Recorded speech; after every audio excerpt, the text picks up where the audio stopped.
Shalom, bien-aimés dans le Seigneur, je suis l'évangéliste Abou de Jésus. Aujourd'hui, nous avons encore du très spécial. Nous avons notre sœur Zénab que vous voyez derrière moi. Et la sœur Zénab était une musulmane, voilà, pratiquante, et elle est née d'une famille musulmane. Aujourd'hui, elle a donné sa vie à Jésus. Il y a des injures, on l'insulte, on la calomnie à cause de sa foi. Mais malgré cela, elle résiste et elle demeure dans le Seigneur. Mais pourquoi Zénab, qui autrefois était musulmane, aujourd'hui décide de suivre Jésus malgré les injures, malgré les rejets, malgré beaucoup de menaces qu'on savait? Parce qu'un jour, elle aussi, elle a rencontré Jésus réellement, comme moi, j'ai rencontré Jésus. J'étais musulman autrefois. Quand j'ai rencontré Jésus, j'ai laissé l'islam. Elle aussi, lorsqu'elle a rencontré Jésus, elle a laissé l'islam. On va écouter ensemble son témoignage. Mais avant, il faut partager ce témoignage à un musulman ou à une musulmane. Parce que Jésus aime beaucoup les musulmans. Soyons bénis ensemble. Écoutons. Shalom à tous, j'espère que vous allez bien. Je vais aussi très bien. Aujourd'hui, j'ai décidé de vous expliquer comment est-ce que j'ai rencontré le Christ, comment est-ce que je suis partie au Christ. D'abord, la majorité, surtout quand on est enfant, à cause de ce qu'on nous apprend, on a une manière de voir un peu les chrétiens. Moi particulièrement, on peut dire j'avais un mépris pour eux en fait. Voilà, je me croyais mieux qu'eux, je me croyais supérieur à eux. Et je croise ma meilleure amie, qui est aujourd'hui ma soeur, en classe de 4e. Et là, elle me parlait souvent de Jésus. Mais bon, elle me parlait, mais je n'écoutais vraiment pas. Je n'écoutais pas. Quand elle me parlait, d'accord. Parce que moi, je ne me voyais même pas en train de quitter la religion musulmane un jour. Donc, en seconde, je vais chez ma tante pour les vacances. Et là, pendant que je dormais, je fais un songe où un homme au bord de l'eau voulait me marier. Il venait me mettre l'alliance. J'étais en robe de mariée. Et là, je commence à fuir. Je veux pas. Je commence à fuir. Je cours.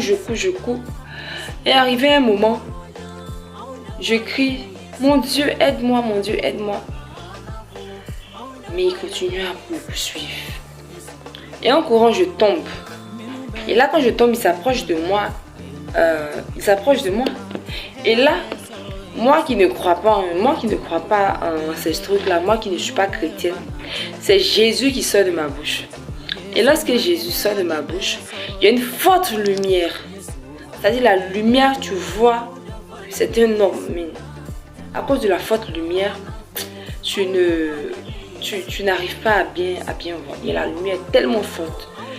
Et là, le monsieur qui me poursuivait, il crie et il disparaît. Et la personne avec la forte lumière me tend la main comme ça, pour que je puisse me lever. Et je me lève.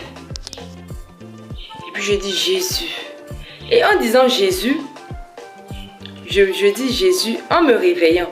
C'est-à-dire je dors, hein, mais quand je dis Jésus, le Jésus sort de ma bouche.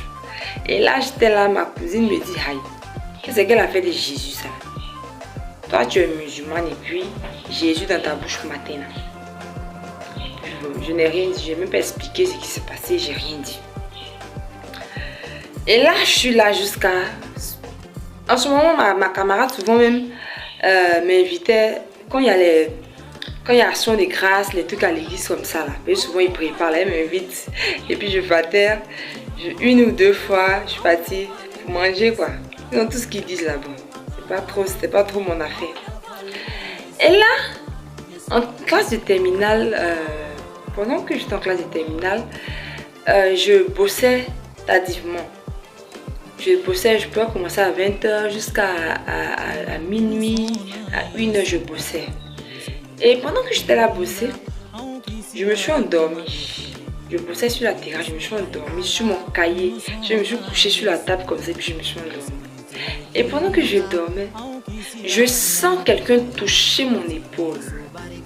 Et là, quand je soulève ma tête avec sommeil dans mes yeux, là, quand je tourne comme ça, je vois la même forte lumière, la même personne éclatante, vêtue en blanc, avec cette forte lumière là. Et quand je vois, je suis remplie de frissons, c'est-à-dire de la tête aux pieds, je suis remplie de frissons, en même temps de peur, en même temps de joie, tout est mélangé. Et puis je suis là, je regarde. Je suis restée, c'est comme si j'étais hypnotisée pendant quelques secondes. Et là, je n'entendais pas une voix, mais c'était comme si il me parlait de manière, je sais pas, je vais dire, c'est dans ma tête, j'entendais, je t'aime mon enfant. Je t'aime mon enfant, je t'aime mon enfant. Et là, c'est comme si j'étais hypnotisée et 30 secondes après, je reviens à moi, je fuis, je rentre dans la chambre. J'avais tellement peur, je tremblais, j'ai dit mais c'est quoi ça? C'est quoi ça? Je ne rêve pas, je ne rêve pas. La dernière fois moi j'ai rêvé, mais je ne rêve pas, qu'est-ce qui se passe? J'avais peur, je tremblais, j'ai dit mais c'est quoi ça? Et là je n'ai pas expliqué à quelqu'un, je n'ai pas dit à quelqu'un. Et un autre jour, je ne sais pas précisément c'était en quelle période, mais un autre jour, je suis sortie pour aller uriner. Parce que la douche ne se trouvait pas dans la chambre. Je suis sortie pour aller uriner. Et là, je vais uriner, non? Je suis allée uriner, il y avait sommeil dans mes yeux, tout. Quand j'ai fini, je sors. Je vois encore la même personne. Je reste encore bloquée là. En ce moment, je dormais avec une de mes cousines là. Je dormais dans la chambre des filles. Donc, quand j'ai vu, je suis restée hypnotisée. Toujours la même parole qui me dit, mon enfant, je t'aime. Mon enfant, je t'aime. Je t'aime, mon enfant. Donc là, je reviens. C'est-à-dire, je suis bloquée là. Et après, je reviens à moi, je cours. J'entre dans la chambre. Et là, quand c'est arrivé le lendemain matin, ma cousine m'a demandé, mais attends, il y a eu quoi? Et puis tu as couru comme ça pour rentrer dans la maison. Il y a eu quoi? Il dit non, il n'y a rien. C'est quelqu'un en blanc que j'ai vu là. C'est à cause de ça. Et même elle a commencé à sourire. Elle dit que j'avais trop sommeil, c'est à cause de ça. Et là, après mon BTS, je vais faire un stage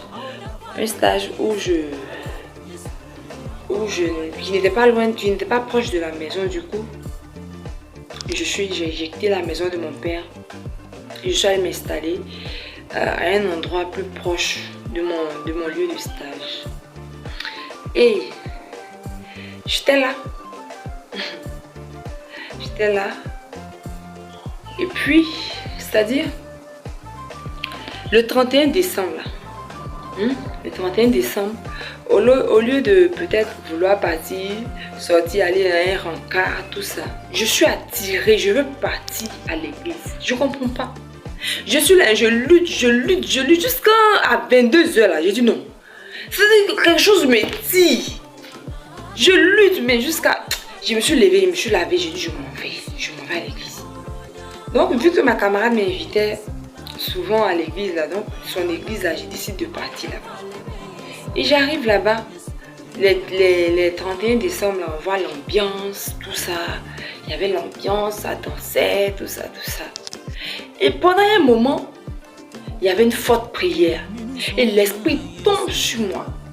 Vous savez, quand tu n'es pas, quand tu es, peut-être tu es musulman comme ça, et puis tu vois une personne tomber, parce que l'esprit l'a touché là, tu te dis, oh lui là c'est un plaisanterie, il plaisante, il fait du n'importe quoi. Je vous assure, parce que il y a des fois, il y avait une église dans, j'avais une église dans mon quartier là.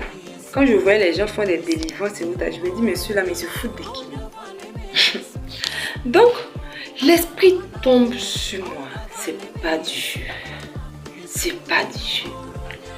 Et là, quand je reviens à moi, je suis attristée.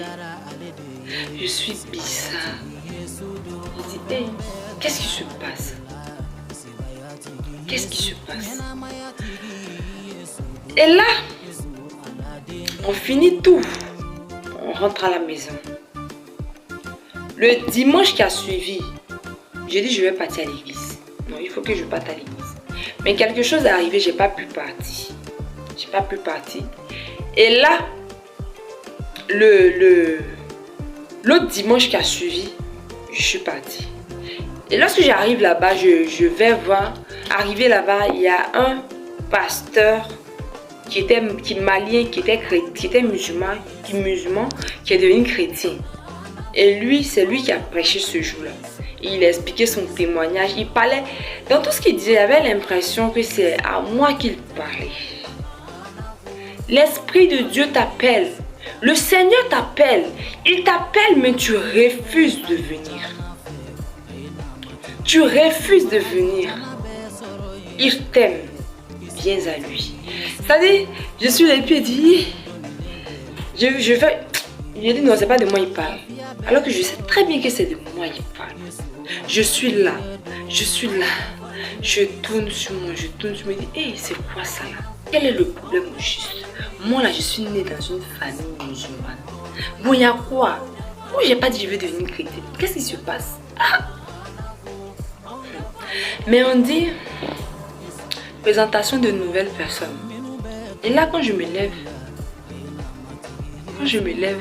je me présente. Je dis comment est-ce que j'ai connu l'église et comment est-ce que je suis arrivée là.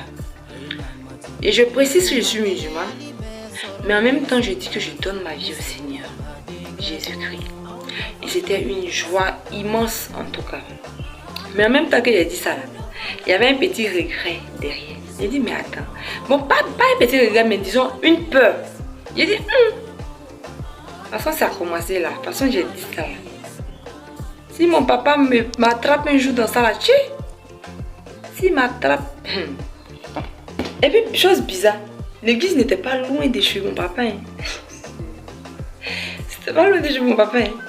Et il y a des fois même là, je suis à l'église et puis je vois mon papa en train de passer pour mon cœur se coupe.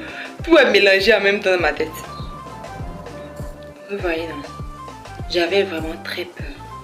Mais vu que Jésus m'avait appelé, donc, moi-même de mes propres forces, je ne pouvais pas résister. J'ai beau essayer, je ne pouvais pas résister. Je ne pouvais pas résister. C'est pour dire que ceux-là même qui critiquent, qui disent des choses là, moi je les comprends. Je les comprends. Parce que moi-même là, quand il commence le débat des samis. Tu avais nous dit quoi même? Tu avais nous dit non, Jésus t'aime, tout. Je me rappelle un jour, j'étais assise au bord de la route. Et puis il y a un jeune comme ça qui est venu, il parlait. Et puis il dit, il regarde comme. Il dit, ah ma soeur, tu me regardes mal. Il dit, non, il n'y a rien. Il n'y a rien, en tout cas, il faut parler. Et puis il le regarde comme ça. Lui-même, là, tellement mon regard même a fait le gêner là. Il dit, sois bénie ma soeur. On aura l'occasion de causer prochainement et puis il est parti. Ça dit, moi-même je méprisais tellement. Moi je suis venue au Christ. Pas parce que j'ai fait la différence, j'ai fait la comparaison entre les deux religions. Pas parce que j'ai lu la Bible et le Coran, ou bien pas parce que j'ai découvert des choses dans le Coran, non. C'est après être chrétienne que j'ai découvert des choses dans le Coran. J'ai découvert des choses qui n'étaient pas vraiment trucs. J'ai découvert avec la lecture, tout ça et tout ça. Parce que vous savez que le Coran est de base en arabe. Et maintenant on voit beaucoup les Corans en français, tout ça. Donc j'ai lu et c'est là que j'ai vu beaucoup de choses dedans. Sinon de base, moi c'est Jésus qui m'a appelé. Il m'a appelé, il m'a retiré comme ça. Donc eux pour m'envoyer à lui. Il m'a retiré comme ça pour m'envoyer à lui. Vous comprenez? C'est pas quelqu'un qui est venu me dire allons forcément à l'église, allons à l'église ou bien sûr non. C'est Jésus qui m'a. C'est la raison pour laquelle je dis que quand les gens disent non, il ne faudrait pas que ce qu'ils font là ébranle ta foi, je dis, c'est vrai qu'il y a des hommes de Dieu qui connaissaient la parole, tout ça, qui ont été visités par l'esprit, qui ont été chamboulés un jour. Mais je dis que leurs paroles là ne peuvent pas chambouler quelque chose. Parce que de manière spéciale, moi là, j'ai rencontré l'Esprit de Dieu. Et puis après ça même là, pendant des prières, l'Esprit de Dieu m'a parlé c'est-à-dire de voix audible. Audible. Il m'a parlé de voix audible.